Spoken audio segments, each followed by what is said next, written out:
সবাই কীরকম আছেন? আজকে আমি কালী পুজো গোপন তথ্য বা কালী গোপন তথ্য পার্ট 3 নিয়ে আগে চলে এসেছি। হ্যাঁ, ভিডিওটা অনেক দিনের লেট হয়েছে। অনেক দিন ধরে ভিডিওটা মানে দেওয়া হয়নি, কারণ অনেক ক্যালকুলেশনস অনেক ব্যাপার ছিল। তো অলসো যেটা আমি বলবো, কালী পুজো গোপন তথ্যের পার্ট 3টা আজকে শেষ করছি। বিকজ আপনারা ভাবছেন যে আমি কালী পুজোর আগে কেন দিইনি, বা কালী পুজোর অনেক দিন পর কেন দিচ্ছি। মানে কালী পুজো তো পার হয়ে প্রায় 20-30 দিন তো পার হয়েই গেছে, যে আপনারা জানেন। তো অলরেডি পার হয়ে গেছে। তো সেই পার হয়ে যাওয়া সত্ত্বেও আমি কেন হঠাৎ করে এতদিন পর দিচ্ছি? সো এর অনেক রিজনস আছে, যেগুলো যেহেতু আপনারা সাবস্ক্রাইবার্স যারা দেখছেন অথবা যারা নিউ ভিউয়ার্স যারা দেখছেন, তাদেরকে বলতে পারছি না। Because I am student also, আর আমি পড়াশোনা করি, তো বাইরে থাকি, যে কারণে আমি আপাতত মানে ভিডিওটা ছাড়তে পারিনি। কিন্তু পার্ট 3টা অনেক দিন পর ছাড়ছি। হ্যাঁ, এবার দীপাবলির অনেক পরে ছাড়া হচ্ছে। সেই কারণে আপনাদের কাছ থেকে আমি মানে কোনো কারণবশত মানে এই সমস্যার জন্য আমি আপনাদের কাছ থেকে ক্ষমা চাইছি। তো পার্ট 3তে আমি আগের ভিডিওতে অনেক কিছুই আপনাদের বলেছিলাম।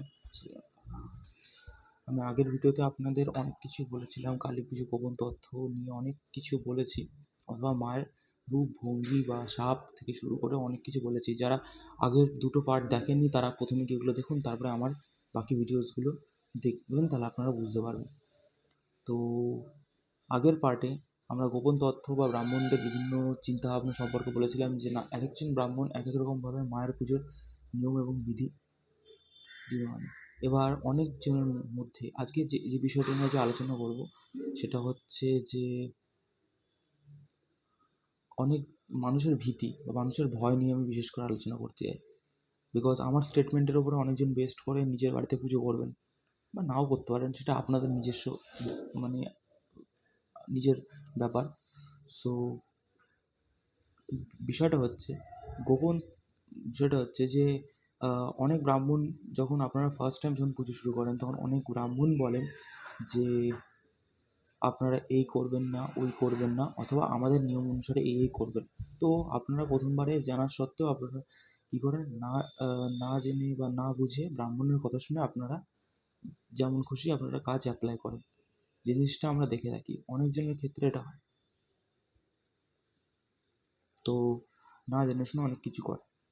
তো আপনারা ভাবেন যে না, এই নিয়মটা পালন করছি, এই করছি, ওই করছি। বিশেষত যেমন কি আমার বাড়িতে প্রথম মানে কালী পুজো যখন সূচনা হয়, তখন আমি বলছি, অভিজ্ঞতা অনুসারে আপনাকে বলবো। তো সে অনুসারে কালী পুজোতে শ্রী দেওয়ার একটা নিয়ম আছে। শ্রী জিনিসটা আপনারা অনেকজনই আছে যারা জানেন কি জানেন না আমি জানি না, যাদের বাড়িতে অলরেডি পুজো হয়ে আসছে, মায়ের পুজো অনেক দিন ধরে হচ্ছে, তারাই জানেন যে শ্রী জিনিসটা কী।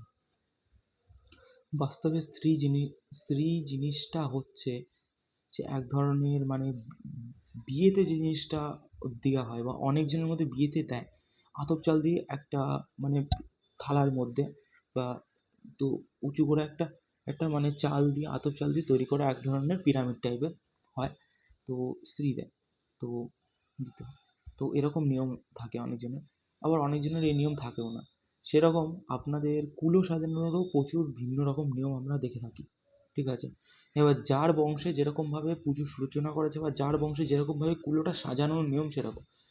কারণ কি, যারা কুলো সাজায় অথবা যারা পুজো করছে, বিশেষ করে যেসব পুজোতে কুলোর প্রয়োজন পড়ে, যেমন কালী পুজো, দুর্গা পুজো, অথবা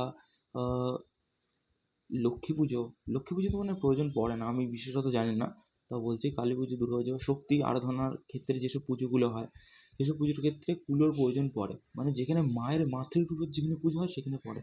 তো সেখানে আপনারা জানেনই, বা যারা জানেন না তাদের ক্ষেত্রেও বলে দিচ্ছি, যে সেখানে 20 থেকে 30 রকমের উপকরণের ব্যবহার হয়। হরিতকি, মায়ের আংটি, সিঁদুর থেকে শুরু করে মায়ের বিভিন্ন রকম বা একজন মহিলার যেসব সাজের জিনিসপত্র, সেগুলো পুরোপুরিভাবে তারপরে অ্যাপ্লাই করা হয় বা তারপরে রাখা হয়। তো এটা কুলোর ক্ষেত্রে। তো কুলো অথবা বরণ ডালা যেটাকে আমরা বলি। এবার বরণ ডালাটা অরিজিনালি কুলোটা আমি ভুলে বলে ফেলেছি, একটু মিস্টেক হয়েছে, সেটা আপনাদের সামনে বলে দিচ্ছি, তার জন্য সরি।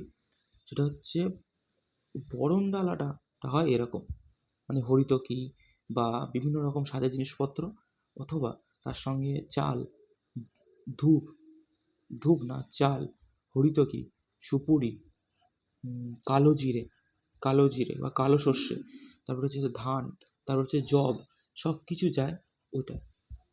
পান পাতা, অলসো পান পাতা, তারপরে হচ্ছে চোখের কাজল লতি, ঠিক আছে, তো এগুলো যায়।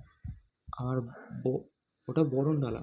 কুলোটা হচ্ছে, সেটা হচ্ছে কুলোটার প্রসেস যেটা, সেটা হচ্ছে কুলো অনেকজন জানেন কি হয়, কলা দেওয়া থাকে আর ছোটো ছোটো 4টে বাটি থাকে, মুখ ঢাকা বাটি বা খাপড়ি থাকে, ওগুলোকে খাপড়ি বলে, তো ওগুলো থাকে।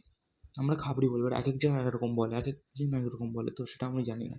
তো সাদা রঙের থাকে, তো ওটা হচ্ছে যেটা খুব মেন উপকরণ, ঠিক আছে, মেন জিনিস যেটা বলা হয় মায়ের পুজোর ক্ষেত্রে খুব প্রয়োজনীয়।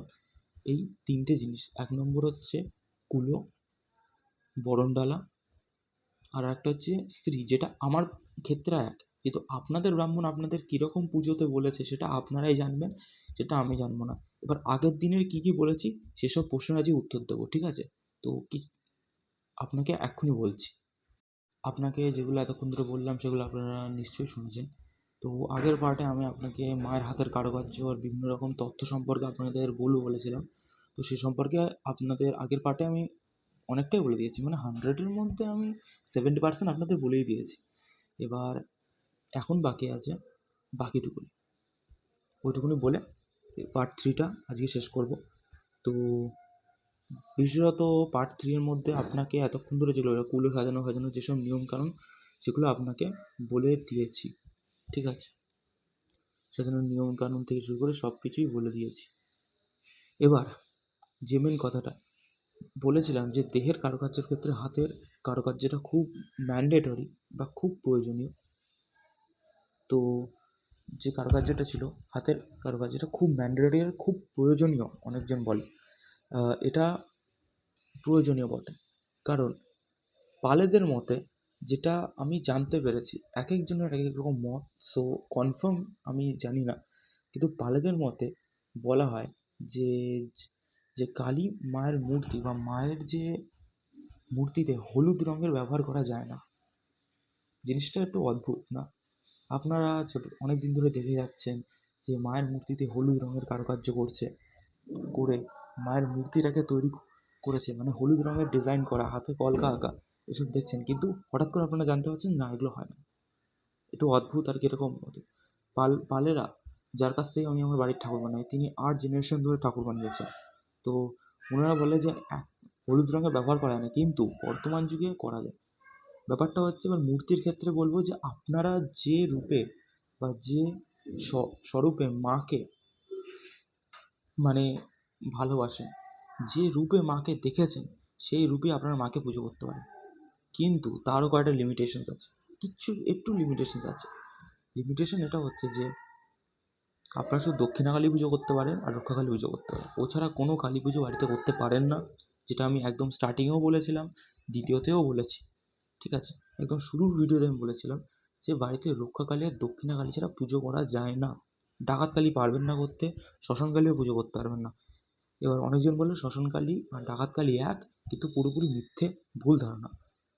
ডাকাতকালী একটা অন্য রূপ, ওটা শ্মশানকালীর রূপেই করতো আগেকার টাইমে ডাকাতরা, কিন্তু অরিজিনালি ডাকাতকালী শ্মশানকালী নয়। তারপরে গেল বলছি, তারপরে আপনারা বগলামুখী পুজো বাড়িতে করতে পারেন না, মা বগলামুখী, মা ত্রিপুরেশ্বরী, মা কামাখ্যা, এগুলো তো জানেন, এগুলো সব গুহ্য তন্ত্রমতের রূপ, এগুলো বাড়িতে কোনো আপনারা পুজো করতে পারবেন না, আর এগুলো তন্ত্র ছাড়া হয় না। যদি বাড়িতে করেন তাহলে আপনার ভূত পেতে হবে। আর চামুন্ডা তো একদমই না, যেটা চামুন্ডা তো চলবেই না। মায়ের একটা ভয়ঙ্করী রূপ হচ্ছে চামুন্ডা, যেটার মাধ্যমে মা নিজের সঙ্গে ভূত প্রেতদের নিয়ে ঘোরে, যেমন মহাকাল শিব যেমন নিজের সঙ্গে যেরকম ঘোরেন ভূত প্রেত সঙ্গ টঙ্গ নিয়ে, সেরকম উনিও ঘোরেন। তো চামুন্ডা শ্মশান ছাড়া হয় না।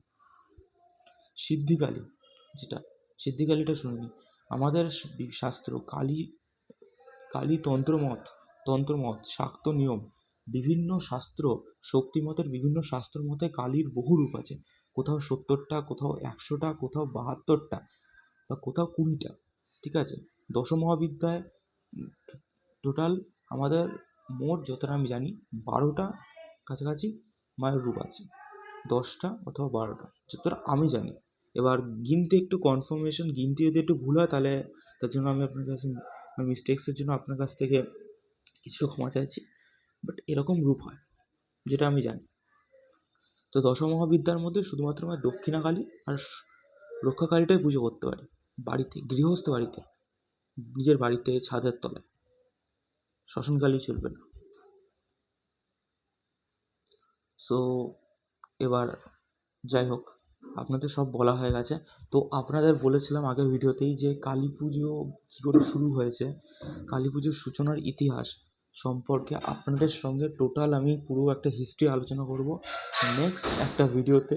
আর আমার ভিডিওসগুলো খুব লং পড়ে যাচ্ছে, অনেক অনেক মানে গ্যাপ হয়ে যাচ্ছে সময়, বা আমি অনেক পরে পরে ছাড়ছি। তো এর জন্য আপনাদের দর্শকদের কাছে একটু ক্ষমা চেয়ে নিচ্ছি, বিকজ আমি একজন স্টুডেন্ট, আমার পড়াশোনাও করতে হয়, সাথে ইউটিউবটা আমার ব্যাকগ্রাউন্ডে চলে। তো আপনাদের সঙ্গে আপাতত আজকের জন্য আপনাদের কাছ থেকে বিদায় নিতে চাই।